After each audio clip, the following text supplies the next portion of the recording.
Hello everyone, welcome to my channel inspiring minds.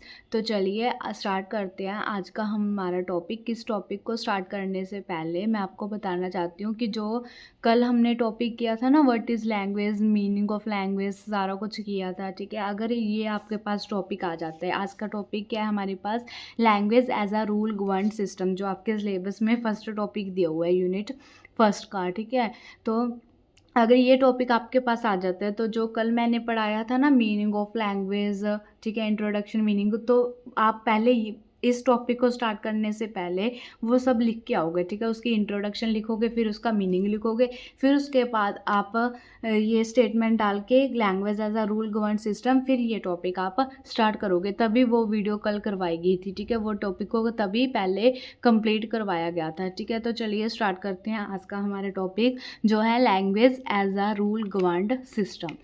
Language is a meaningful and powerful means of expressing ideas. System मतलब कि language क्या होती है, एक systematic होती है। ठीक है, लैंग्वेज को हम एक सिस्टमेटिक वे में ही यूज़ कर सकते हैं, ऐसे नहीं कि कुछ भी बोल देंगे तो फिर क्या हो जाएगा, उसकी सेंस ही नहीं निकलेगी। इसलिए बोला गया है कि लैंग्वेज क्या है, एक रूल गवर्न सिस्टम है, मतलब कि रूलों से एक रूल्स से बना हुआ है। ठीक है, किससे बना हुआ है, रूल्स से बना हुआ है।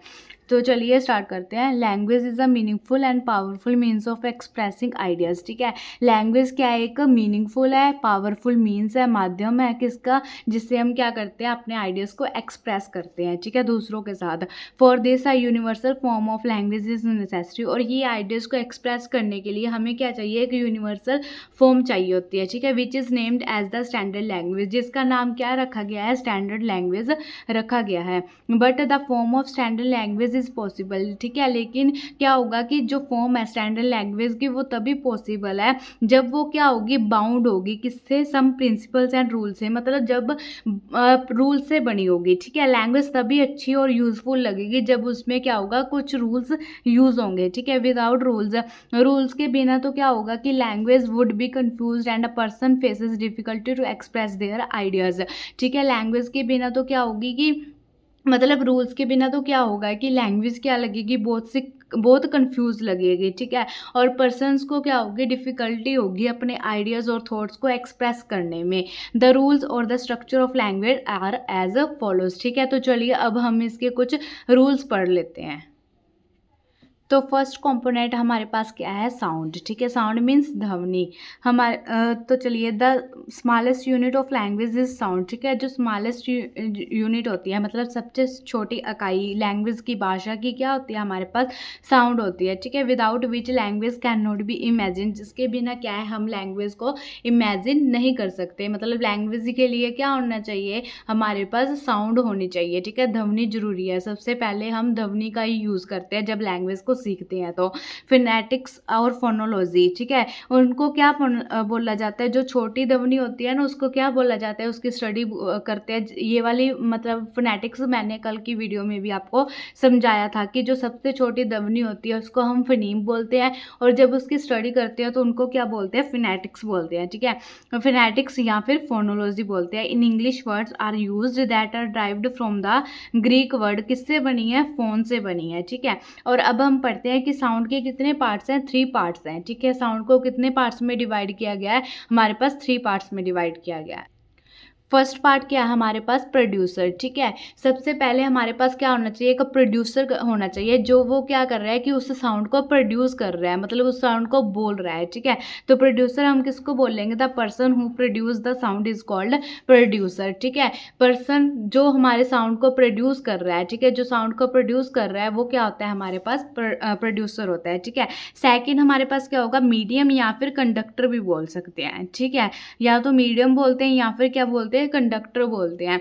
तो कंडक्टर या मीडियम क्या होता है, the medium is the conductor is the medium that transmit the sound from producer to collector. ठीक है, जो साउंड को क्या करता है, ट्रांसफर करता है। ठीक है, ट्रांसमिट करता है, कहाँ से लेकर, प्रोड्यूसर से लेकर कलेक्टर तक, जो कि हमारा थर्ड कंपोनेंट है। ठीक है, ये हमारे पास फर्स्ट कंपोनेंट हो गया। ठीक है, ये हमारा क्या है, थर्ड कंपोनेंट, मतलब जो, और सेकंड कंपोनेंट हमारे पास क्या है, मीडियम या फिर हम कंडक्टर भी बोल सकते हैं। तो वो क्या करता है, हमारे पास साउंड को क्या करता है, प्रोड्यूसर और कलेक्टर के बीच में क्या करता है, ट्रांसफर करता है या फिर ट्रांसमिट करता है। जैसे थर्ड पॉइंट आ गया हमारे पास कलेक्टर और रिसीवर, ठीक है, जो मतलब उस ध्वनि को मतलब उस साउंड को क्या करता है, कलेक्ट करता है या फिर रिसीव करता है, उसको क्या बोलते हैं हम, कलेक्टर बोलते हैं या फिर रिसीवर। यही लिखा हुआ है कि the listener who receives the sound is called a receiver, ठीक है, जो लिसन कर रहा है मतलब जो सुन रहा है, जो कलेक्ट कर रहा है, जो रिसीव कर रहा है, उसको हम क्या बोलेंगे, कलेक्टर और रिसीवर। ठीक है, नेक्स्ट हमारे पास सेकंड पॉइंट, ठीक है, ये तो जो पीछे हमने प्रोड्यूसर मीडियम और क्या पढ़ा है हमारे पास, कलेक्टर और रिसीवर, ये तो क्या है हमारे पास साउंड के पार्ट्स हैं, ठीक है, साउंड का फर्स्ट पार्ट, साउंड का सेकंड और साउंड का थर्ड पार्ट, ठीक है। और ये हमारे पास अगला नेक्स्ट पॉइंट आ जाता है साउंड के बाद का पॉइंट, वो क्या है हमारे पास, साउंड के बाद क्या होगा हमारे पास, वर्ड होगा, ठीक है, वर्ड स्ट्रक्चर मतलब कि शब्द बनाना, ठीक है, सबसे पहले क्या होती है, ध्वनि होती है, उसके बाद क्या आता है हमारे पास, वर्ड आता है।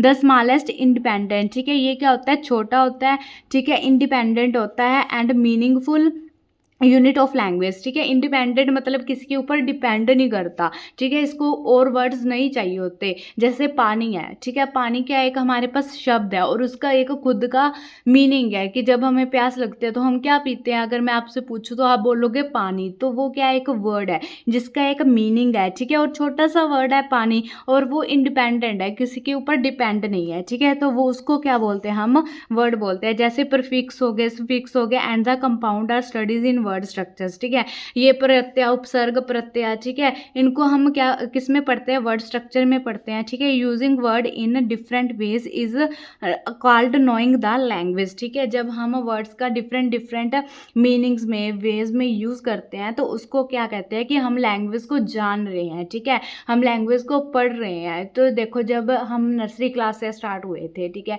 तो सबसे पहले हमें क ख ग वगैरह सिखाया गया था, ए बी सी, ठीक है, फिर उसके बाद हमने उस ध्वनियों को जोड़ जोड़ कर क्या बनाया, वर्ड्स बनाने लग गए, ठीक है, फिर उसके बाद फ्रेजेस बनाने लग गए और फिर उसके बाद सेंटेंस बनाने लग गए। यही पढ़ना है हमें कि लैंग्वेज क्या होती है, एक सिस्टमैटिक वे से चलती है, ठीक है।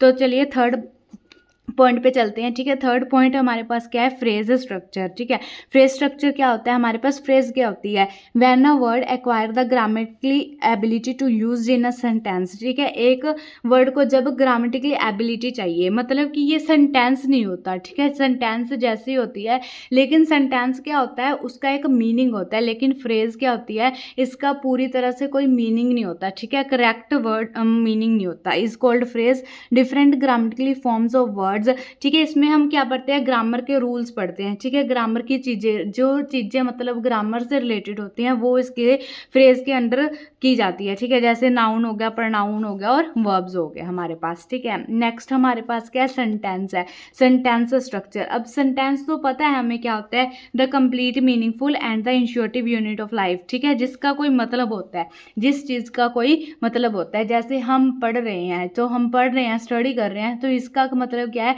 कंप्लीट मीनिंग है, ठीक है, हम क्या पढ़ रहे हैं, लैंग्वेज अक्रॉस द करिकुलम का फर्स्ट टॉपिक पढ़ रहे हैं, ठीक है। On the basis of structure, structure के बेस पर sentence can be divided into, ठीक है, और सेंटेंस को हम कितने पार्ट में डिवाइड कर सकते हैं, जैसे एक सिंपल सेंटेंस होता है, कंपाउंड सेंटेंसेस भी होते हैं, ठीक है, one type of sentences can also be converted into, और एक टाइप ऑफ सेंटेंस को हम क्या कर सकते हैं, सभी पार्ट्स में डिवाइड कर सकते हैं, मतलब दूसरे टाइप में भी कन्वर्ट कर सकते हैं, ठीक है, जैसे सिंपल सेंटेंस को हम कंपाउंड सेंटेंस में कन्वर्ट कर सकते हैं, ठीक है, कंपाउंड को कॉम्प्लेक्स सेंटेंस में क्या कर सकते हैं, हम कन्वर्टेड कर सकते हैं, ठीक है।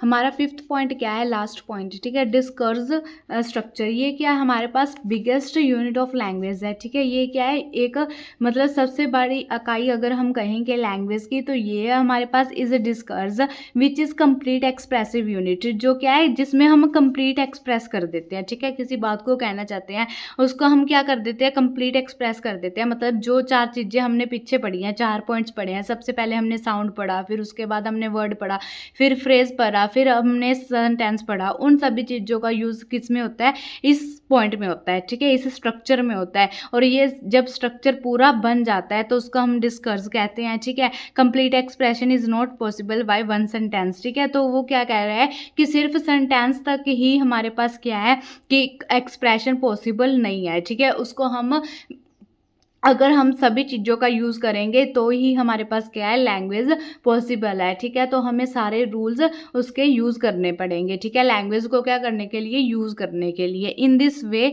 It can be said that language is a system, ठीक है। अगर अब हम कह सकते हैं कि लैंग्वेज क्या है, हमारे पास एक सिस्टम है जो कि बेस्ड किस पे है, रूल्स पे है, ठीक है। इन विच कौन कौन से रूल्स पे, जिसमें साउंड इंक्लूड है, ठीक है, वर्ड इंक्लूड है, सेंटेंस इंक्लूड है और स्पीच इंक्लूड है, ठीक है। स्पीच मीन्स, ठीक है, all have their own importance, और सभी की क्या है, हमारे पास ओन मतलब खुद की इम्पोर्टेंस है, ठीक है। हर एक यूनिट है, जो हर एक रूल है हमारे पास, वो क्या है, इसमें इम्पोर्टेंट है, ठीक है। लैंग्वेज के लिए इम्पोर्टेंट है, लैंग्वेज को बोलने के लिए इम्पोर्टेंट है, ठीक है। जिसमें क्या क्या हो गया, हमारे पास साउंड हो गया, ठीक है। साउंड के बाद हमारे पास क्या होता है, वर्ड होता है, ठीक है। वर्ड के बाद हमारे पास क्या आता है, सेंटेंस आता है। सेंटेंस के बाद डिस्कर्स या फिर क्या आता है, हमारे पास स्पीच आता है, ठीक है। क्या आता है, हमारे पास स्पीच आता है। मतलब कि जब एक सेंटेंस ही जरूरी नहीं है, ठीक है, उसके लिए हमें क्या चाहिए, स्पीच चाहिए अपने एक्सप्रेस करने, आइडियाज़ एक्सप्रेस करने के लिए।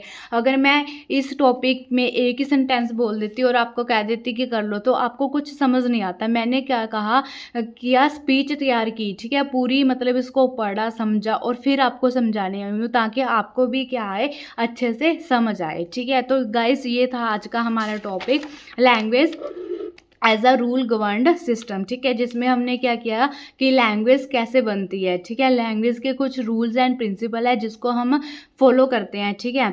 तो चलिए गाइस, मिलते हैं नई वीडियो के साथ। अगर आपको ये वीडियो अच्छी लगी हो तो लाइक, शेयर, सब्सक्राइब कर दें जल्दी से, ठीक है। इसका पीडीएफ आपको मेरे टेलीग्राम चैनल इंस्पायरिंग माइंड्स में मिल जाएगा, जिसका लिंक मैंने डिस्क्रिप्शन बॉक्स में डाल दिया है। Thank you, have a nice day.